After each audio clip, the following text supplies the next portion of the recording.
They say being a parent is a full-time job, but I already have one of those. Luckily, I use Instacart to help me order everything I need while I'm stuck in meetings all day. So while Instacart is helping me get groceries, snacks for school lunches, and something for at-home happy hour, I get more time back to juggle my day job and my mom job. Save time by downloading the Instacart app or visit instacart.com to get $20 off your first order using the code INGREDIENTS20.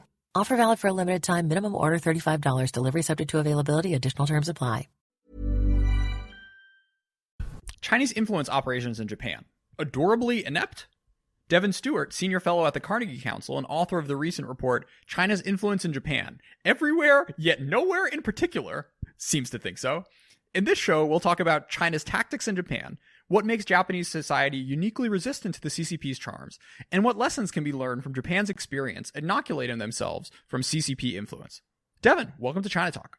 We were thinking about how do you look at the way targeted countries digest or interact with countries that are using influence operations. So you'd think, given more than a 2,000-year history with so much baggage and such an intense bilateral relationship, that getting people to open up in Japan, especially such a polite society, might be a challenge. I went all over Japan. I talked to 40 people over the course of 2 trips over 2 years. And getting people to open up was surprisingly easy, and they're even somewhat prideful. They have a lot of experience with dealing with China. So their attitude is basically, welcome to Japan, you American, you non-Japanese person. You're a beginner in dealing with China compared to us. Almost all of them were like, look, we're too smart for foreigners, especially China, this country that we've been dealing with. And it reminded me a little bit of going to Hanoi, the sort of attitude of, we've been dealing with these guys a long time, and we know a thing or two.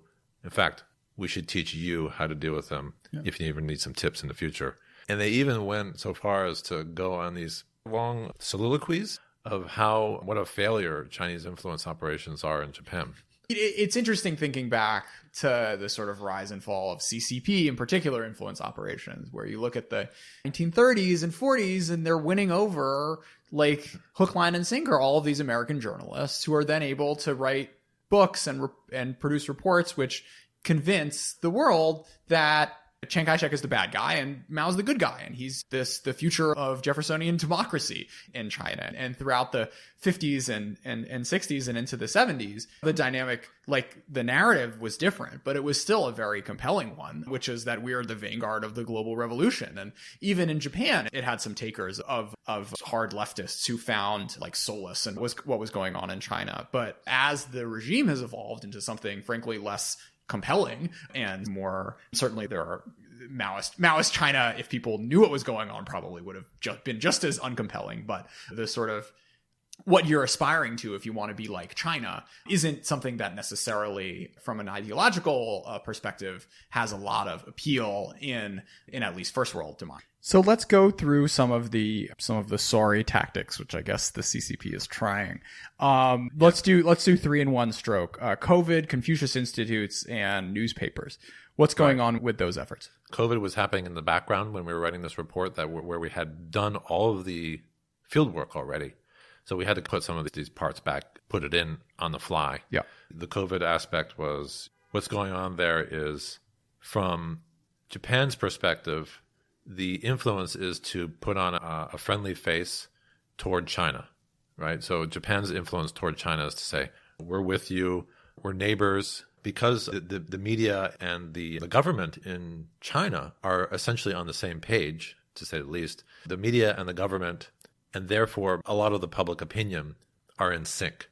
So the COVID case showed this. In terms of the other way around, at the time, the Shinzo Abe administration wanted to, for business reasons and for practical reasons, very pragmatic reasons, wanted to foster good economic ties with China. They still do under Suga. Japan wanted to do this, what they call the tactical détente, which is to bury the hatchet between China and Japan and just say, look, let's grow rich together in a sense. But the people in the media aren't buying it. And what I found was that there is a bias in Japan, and that's anti-China. And so when the newspapers are writing articles, they have an interest in Japan to they have a motive, a profit motive in Japan to write negative stories about China because people want it. So even if the government is trying to foster a good relationship, the people in the media aren't going to be singing from the same page.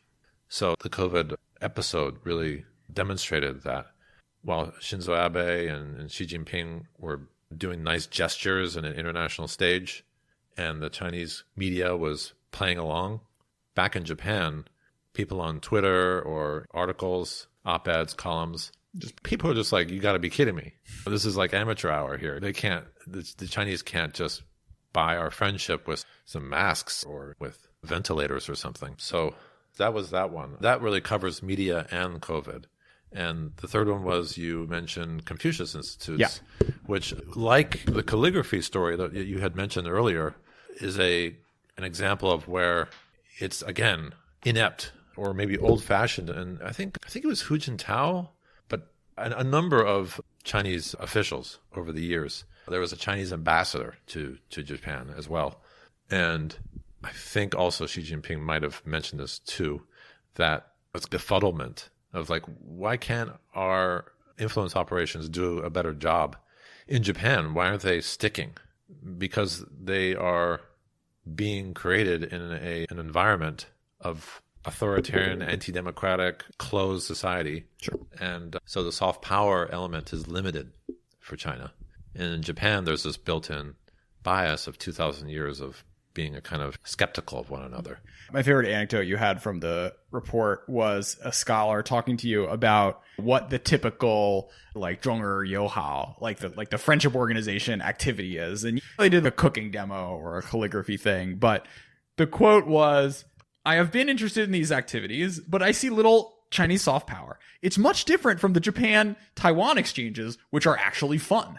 And they have interesting events and they show movies and they have authors come in or whatever. Yeah. But the Chinese, like the mainland Chinese centers, are less attractive to Japanese, especially to young people." Another scholar told you that the friendship associations were, quote, "useless because Chinese political warfare suffers from a, quote, unsophisticated middle kingdom mentality, that they're dated, uninfluential, old-fashioned, and ineffective since Japanese do not want to be suckers to Chinese political influence." Yes. We're too cool. We're cool. We're too cool for this. Too cool for school. Yeah. Yeah, they don't want to be chumps. The Japanese don't want to be chumps. And, you know, the Japanese, I know much more about Japan than I do about China. And I would say that being cool is a preoccupation in Tokyo. As most of the West, Sure. we all want to be cool. And There's nothing remotely cool about. they don't want to be duped. And meanwhile, it's fun. And if you've been anywhere in the world, anywhere, including America, you know that the country next door is the funniest country to make fun of. So in Japan, it happens to be China. In America, it happens to be Mexico and Canada. How many Mexico and Canada jokes do we have? We have a lot. Sure. We don't dislike those two countries, but they're our neighbors, so we're going to make fun of them. Yeah. That's just how it works. So there are a handful of examples of hard power, of corruption that has been exposed. Yeah, you could call it malign influence. Sure. You want to walk through, who do we have? Akimoto. So Akimoto is great. They should make a movie about that one. It was basically, you have all the ingredients of an Ocean's 11 or something. What happened was basically the minister, Akimoto, who had responsibilities for integrated resorts, IR, not international relations, but integrated resorts. Fancy way of saying casino. They are casinos that are dressed up to be palatable to the public. So they include aspects that are not casino. There's a hotel or a restaurant or other things to water down the gambling aspect of it, make it not so focused. Yeah. Of course, because there's pachinko parlors on every corner in every city. You got to draw the line somewhere. It's my favorite Asia. The other great Asia gambling story is, of course, in Singapore, where finally Lee Kuan Yew basically for 50 years said, we're not doing casinos. This is bad for the country. Right. It's not good. He finally leaves the stage. And within 2 or 3 years, the subsequent prime minister is like, this is crazy. We have to do this. We're losing Chinese tourists to other places in the world. And this is like an opportunity we can't pass up. But the court of SOP to Lee Kuan Yew personally, as well as just like that mindset is that they have a fee where you have to pay $150 if you're a Singaporean national to enter the Marina Sands basement. And there's also, it's very straightforward. If you're someone's relative, you can put a block on them and then they're never allowed to enter, which I just think is like a nice little way to make sure you're making money off the Chinese tourists while not polluting your national character or what have you with too many gambling addicts. Cultural pollution, very controversial. So Akimoto was a politician, and he essentially was in charge of the casinos there in Japan. And he basically took a very small bribe from a company that had an affiliation with, I think it was Jinhua Holdings. That holding company owns a majority stake of the company that was called 500.com. And 500.com is a Chinese gambling company that was looking for new opportunities outside of China because things were getting difficult in the domestic market. So looking for other avenues. And they presented this is why it was a bad movie, because the bribe was presented to Akimoto in the fashion of an old like samurai movie, like an old 1970s samurai movie where it was like it was like a cliche. When you give a bribe to someone in samurai days on the silver screen, you do it underneath like cookies or cakes or something. Okay. In a box. And so they followed that script. So the Chinese watched enough Japanese movies to know that we do it under cookies. That's how it was delivered to them. And I actually found some examples from Japanese cinema to show exactly what they were talking about. It was great. I have to say, like, it was something like $30,000, I believe, US dollars. You have to feel bad that, geez. Speaking of low amounts of Chinese bribes, if you go through we were speaking before the show about the Chinese communist espionage book by Peter Madison Matthew Brazil wrote. And one of the striking things to me in that book is basically it's an anthology of every instance of Chinese espionage that's in the public domain. And there are a handful of these Chinese nationals in the US who have been caught, and they got $2,000, $3,000 for taking some camera on a plane with them, which is some night vision fancy thing. Ugh. It's really stingy. Terrible.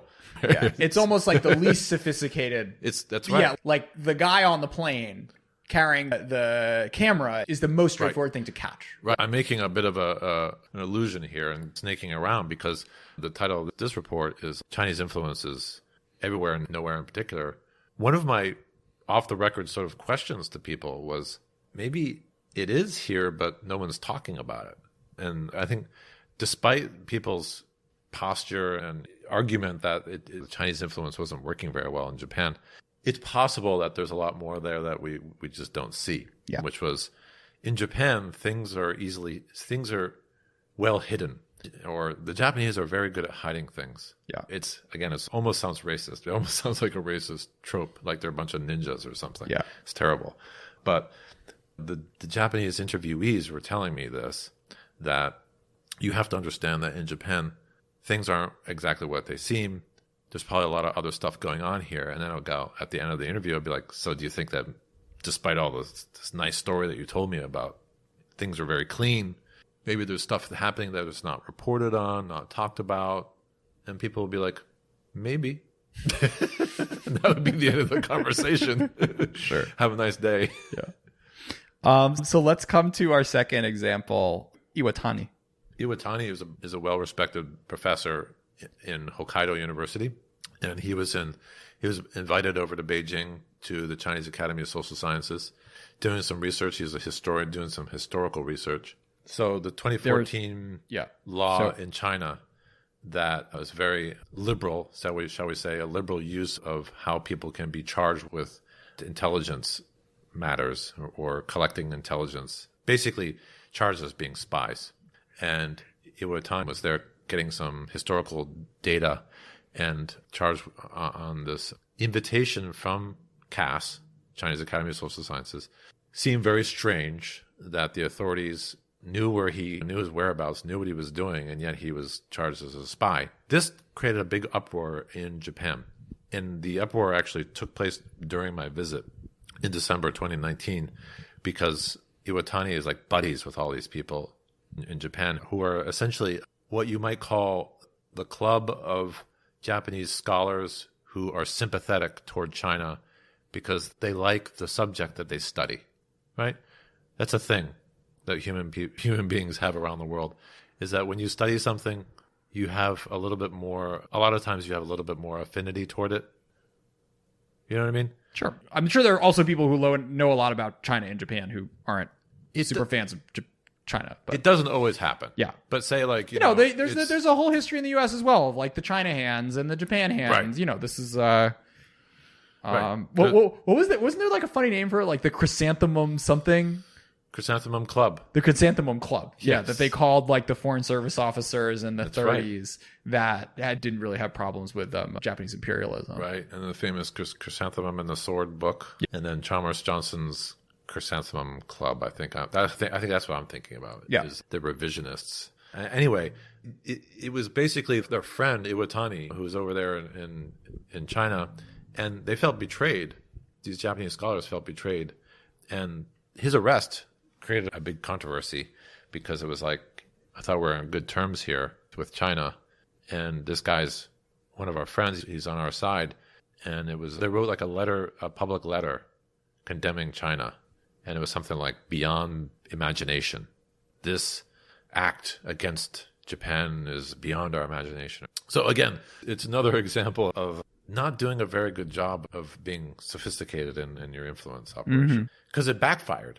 And I would say that's probably one of the biggest themes in the report is ham-fisted, sort of stumbling around, doing things that are seen as bullying and heavy-handed, and that ends up backfiring or just playing into the biases of the Japanese to begin with. Sure. It's the same with the NBA. And the NBA is a bit of a different story. We just did a show last week about it because it was much more aimed at a domestic audience of trying to rile people up about Hong Kong back when the protests were still very much in force than it was about thinking that shutting up Daryl Morey would improve perceptions of China in the US, which maybe someone thought that, but that would have been a huge and like really embarrassing misread. But for the stuff that's clearly directly focused on overseas influence, it's often that you see these big misunderstandings and missteps on the part of the Confucius Institutes and the United Fronts of the world. You mentioned earlier that there are aspects of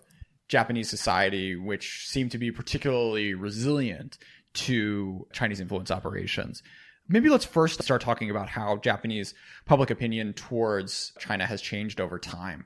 My understanding is that after Gaiga Kaifang, after reform and opening, there was actually like a big sense of guilt and of what the Japanese army did to China in the 30s and 40s. And there was enormous, JETRO was spending billions and billions of dollars, and there was all of this sort of technology transfer, which like they weren't even worried about because they felt bad about it. And of course, I'm sure there was a capitalist motive to this investment as well. But I found it really remarkable that the polling numbers of Japanese opinion towards Chinese pre-Tiananmen Square were up in the high 70s of approval of just positive feelings towards China, which dropped pretty precipitously after June 4th. Maybe pick up the story there and talk a little bit about how broader Japanese perception has changed.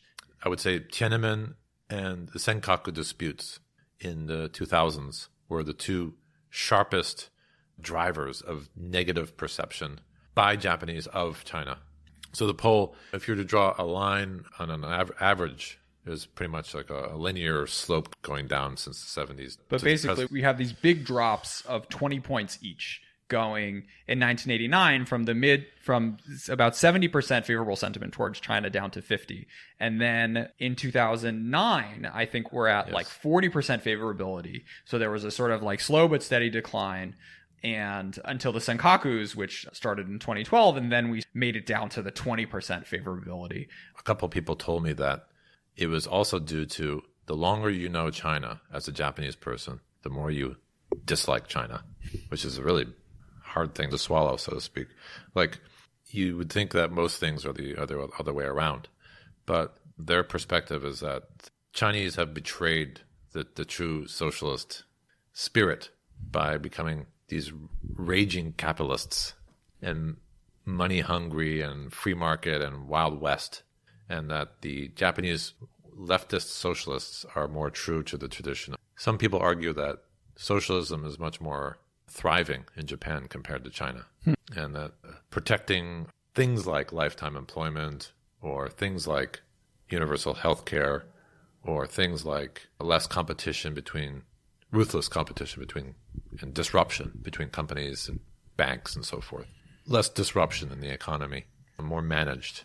And I think, a few Japanese, and if you're in the academy in Japan, by definition, you're probably pretty left of center compared to the rest of the population. That's actually an important point, because this came up as well, is that these Confucius institutes are with universities where the sentiment in universities are out of whack with the rest of the society.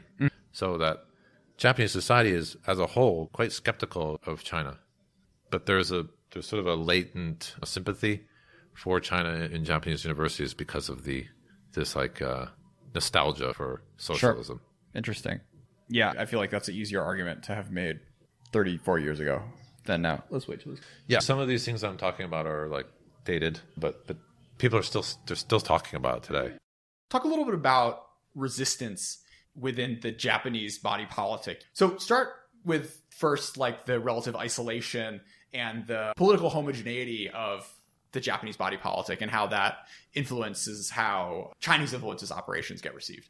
So this all goes back to what sometimes is called the Galapagos syndrome, that Japan is like some kind of freaky Galapagos island where it's completely separated from the rest of the world, and that they're these uniquely adapted creatures living on these four big rocks in the Pacific, and that there's not a whole lot of influence from the outside world, that they've adopted their own ecosystem.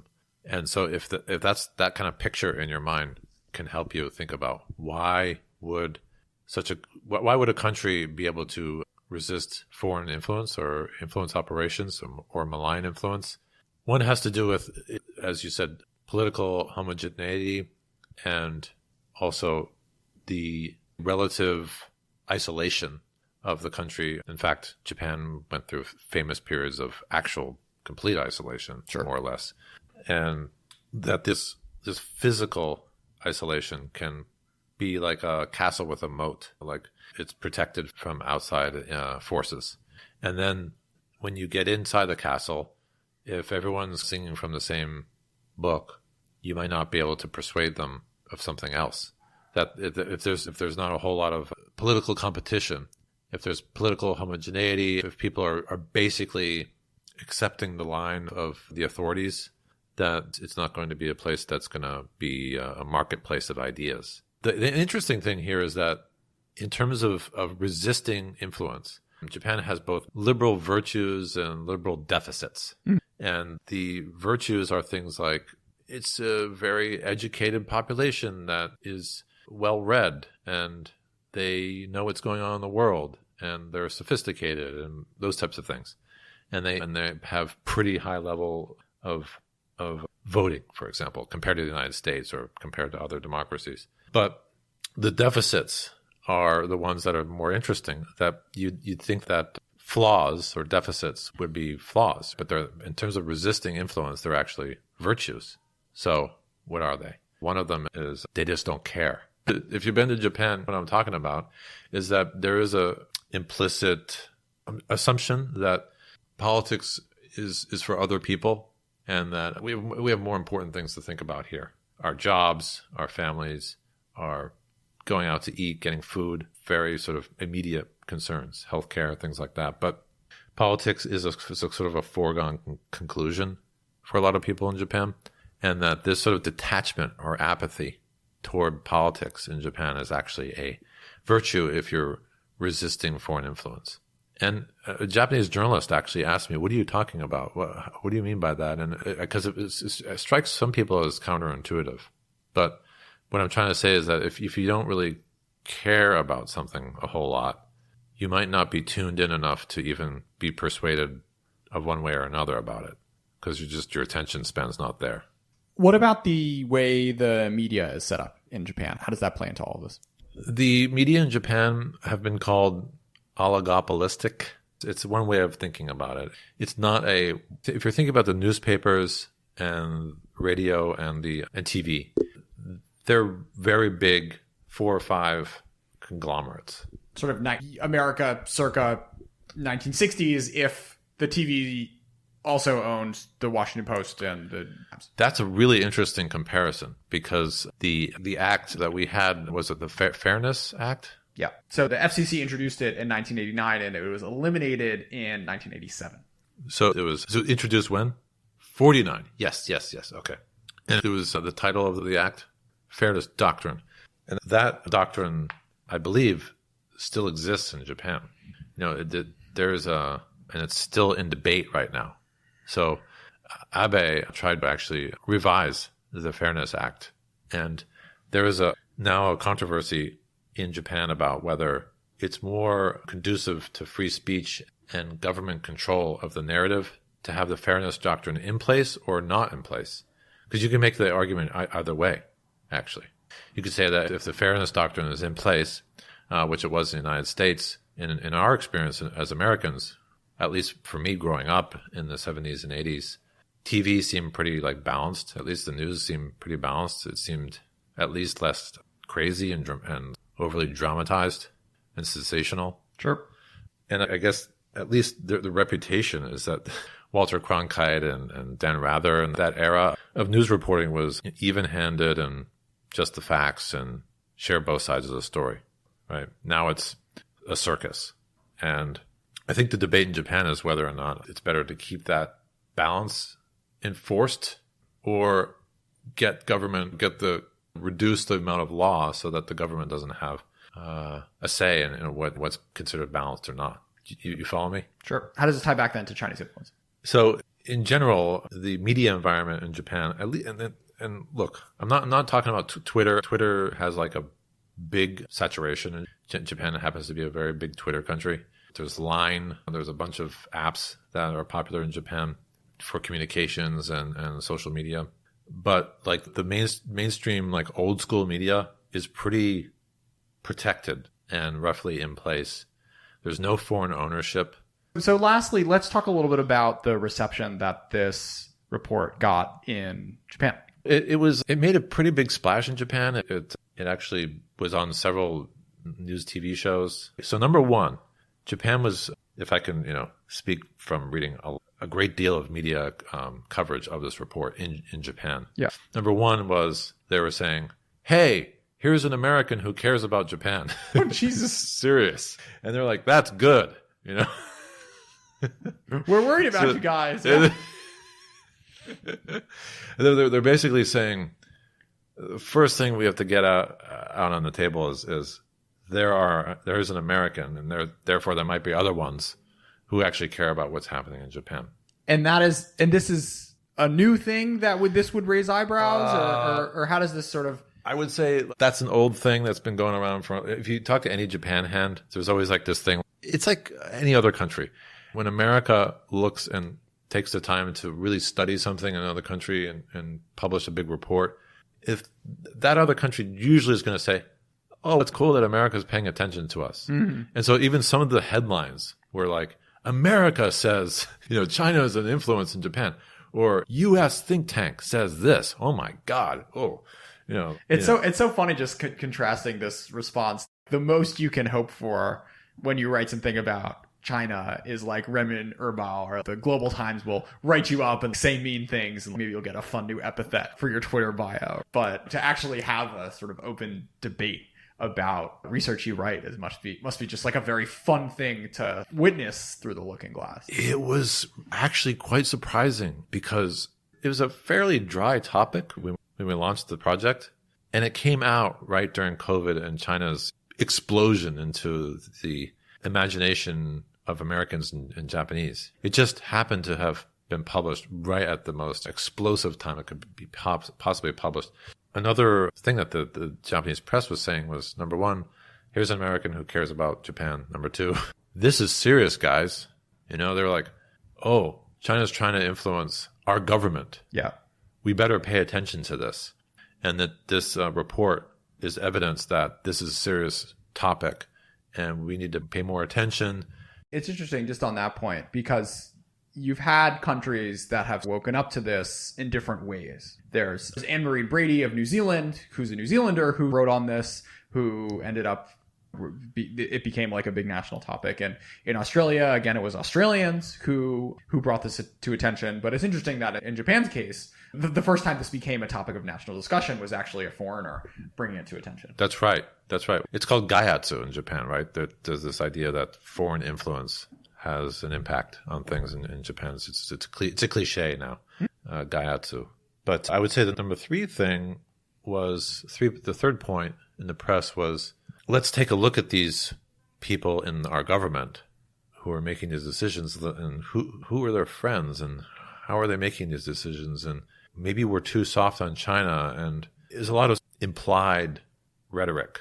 It's interesting because I think we skipped this earlier in the discussion, but Japan, the Japanese public is the most anti-China public in the world. Yeah, so Pew recently, I think a few weeks ago, did a global poll of every major country in the world and looking at the population's attitudes towards China.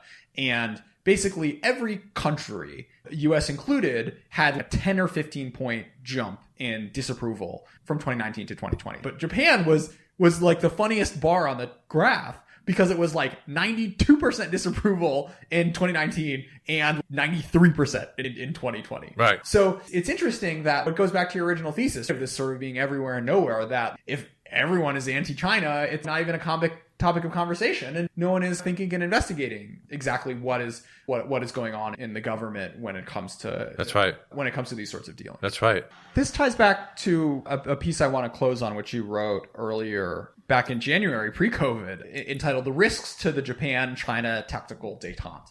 In the subsequent year, a ton has happened to make that argument almost a less novel one than it was back in January. I'm curious where you see the potential scenarios for the relationship going over the next few years, particularly with the new government. So Suga just visited Hanoi and continued along the efforts to diversify Japanese manufacturing capacities and capabilities outside of China into other countries, in this case, Southeast Asia, ASEAN. This is a part of the whole story about COVID and anxieties around COVID and distrust in China, and whether it's the right strategy to depend on China for your supply chain. I think what's going to happen with Suga is a continuation of Shinzo Abe's approach to China, which is on one hand pragmatic, looking for opportunities, areas of possible cooperation and mutual benefit, but on the other hand, looking for ways to hedge and mitigate risk that China poses to Japan's society and its economy and its politics. And that's why Americans and other countries should look at Japan as a lesson for how do you handle China in the right way. I think the Japanese are right in the sense that they do have something to teach the world about how to handle China. And that way is to not go berserk, not lose your mind about China, but rather seek areas of possible cooperation and mutual benefit while also mitigating and hedging against the risk. Devin, thanks so much for coming on China Talk. Thanks a lot, man.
My kisses taste like magic. What's up? That's got to be the classic line. You say you know I got the potion. What's up? No, baby, don't stop, don't you dare.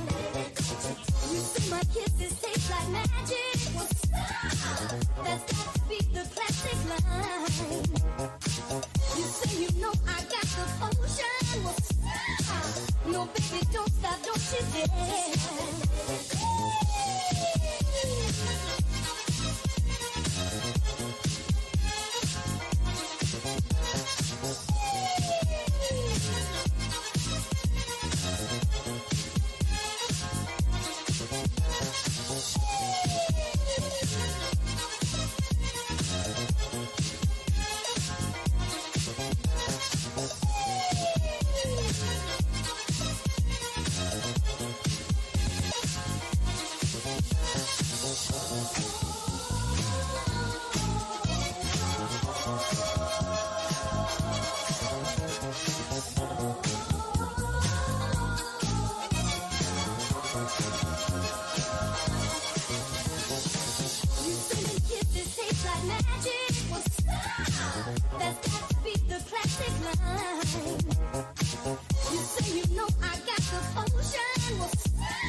基本人とあんま喋りたくないしトルフレンズあの人頭おかしくないあの人なんだか関わりたくないだけど頭からなかなかなれないサイコパスサイコパスサイコパスサイコパスサイコパスサイコパス Hell no yeah サイコパスサイコパスサイコパス Maybe yeah サイコパスサイコパスサイコパスクソなことばかりだお店行って葉巻買おうよクソなやつだもう分かっただからなんなん外は危ない見渡すば全部罠やあいつうるさこいつキモい結果全部うざい僕は僕で自分の生き方に忠実なだけであんたたちの人生粗末にする気はこちとら鼻からさらさらないただ歌ってお金を稼ぎやりたいことをやるだけ悪い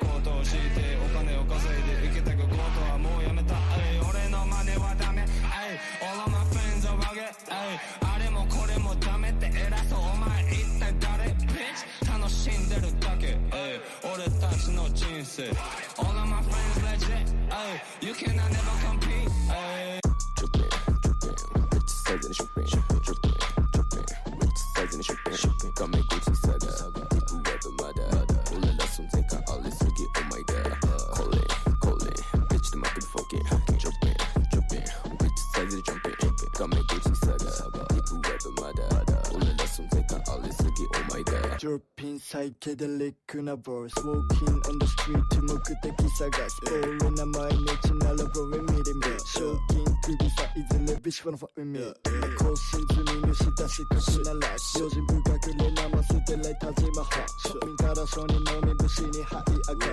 In the park 俺の串 and fucking high my god Don't stop I'm not wait and stop Don't stop not wait and stop We don't have a fucking list Kロイナンバーパーキング next Don't stop I'm not wait and stop Don't stop not wait and stop 心臓の音ビハイハイ緊張のカースジャンキーです Drippin' drippin' bitch says in shopping Drippin' drippin' bitch says in shopping 가면 굳이 사가 people rapper 마다 올라라 손색가 알리 쓰기 oh my god Call it bitch the market fucking Drippin' drippin' bitch says in jumping 가면 굳이 사가 people rapper 마다 올라라 손색가 알리 쓰기 oh my god Poppin' pills I'm the shit 깨기 마땅 Copy pills 래퍼 난 가면 못하나이 Come best 腰にだらけてね大概にしとけサンタバレーの手才のハイライト都合のいいやつ食いたいではクソニーとエセ評論家のヘダ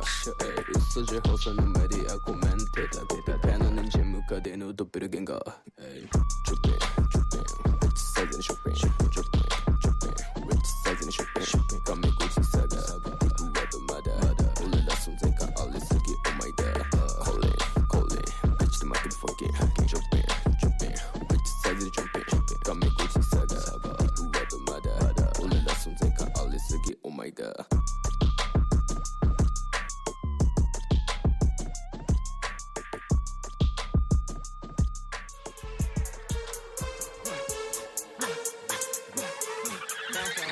めんどくせえからどっかでやってろ勝手にやってろしなめんどくせえからどっかでやってろ勝手にやってろしなめんどくせえからどっかでやってろ勝手にやってろしなめんどくせえからどっかでやってろ勝手にやってろしなめんどくせえからどっかでやってろ勝手にやってろしなめんどくせえからどっかでやってろ勝手にやってろしなめんどくせえからどっかでやってろ勝手にやってろしなめんどくせえからどっかでやってろ勝手にやってろしなメイハーただ単純作業ださよお前らのパイ紙こうすワイ暇ない日に日に食わってるの分かってるの勝手に買ってく気づかずにそうみな足気づかずはめたわなおわけなどなくともほどくなわおそうすべてをな大人はな奴はもうな決めんだよ雑魚がイラつくぜな見せてよ先輩目本踊ってよスキルのレベル得意げで見にくいかもがってく俺らがキルラーズめんどくせえからどっかでやってろ勝手にやってろしなめんどくせえからどっかでやってろ勝手にやってろしなめんどくせえからどっかでやってろ勝手にやってろしなめんどくせえからどっかでやってろ勝勝手にやってるしねアイアンな面簡単な道はあるでね一緒に住んじゃねてめらとレベルはるか彼方と驚く報道にキレキレマン忍者調子乗ったバカは転ばすクロスオーバーまあ根がいけてる声だそれはとっくの話正しい未来作るからマシマシまだ聞いてんの黙れるゼロキロめんどくせえからどっかでやってろ勝手にやってるしねめんどくせえからどっかでやってろ勝手にやってるしねめんどくせえからどっかでやってろ勝手にやってるしねめんどくせえからどっかでやってろ勝手にやってるしねじゃあさまあ首に下げた手にボケ切れることを知らぬチェイ同じ仲間同じプレイで Get on my way Yeah すぐに並ぶキラとフェンディとバダ Yeah 金で買えぬことのできぬキラの家族カマファイハンナヤンキラオンダオーナダレボめんどくせえからどっかでやってろ勝手にやってるしねTime to city to metropolis ディズのビマでマクロポリスベスの海で泳ぐ俺らまるでパリのブラックシェめんどくせえからどっかでやってろ勝手にやってるしねめんどくせえからどっかでやってろ勝手にやってるしねめんどくせえからどっかでやってろ勝手にやってるしねめんどくせえからどっかでやってろ勝手にやってるしね先の未来チェック済みとっくに俺見透かす目何やるにも難しいカスとディスカしねえキラだけで十分で No doubt まだわかんねえならこれでどうで You fucked up 終わりでゲーム is over 自分でどうにでもなれる仲間とお前らとの違いは明確だなEDM しか能ないバカハロウィン渋谷田舎もんばっかで疲れるうるせえ帰れ寝てろめんどくせえななんですかって口ばっかのやつが Run this town ヤンキーだせ近寄んなって俺が言ったからってビビんなめんどくせえからどっかでやってろ勝手にやってるし You gotta fuck home and meditate on this shit, boy. We're living intuitively. Clearly no one need AIDS ever you sick. Oh my, I know you're white mafia. Then I don't stay who do it, Satya.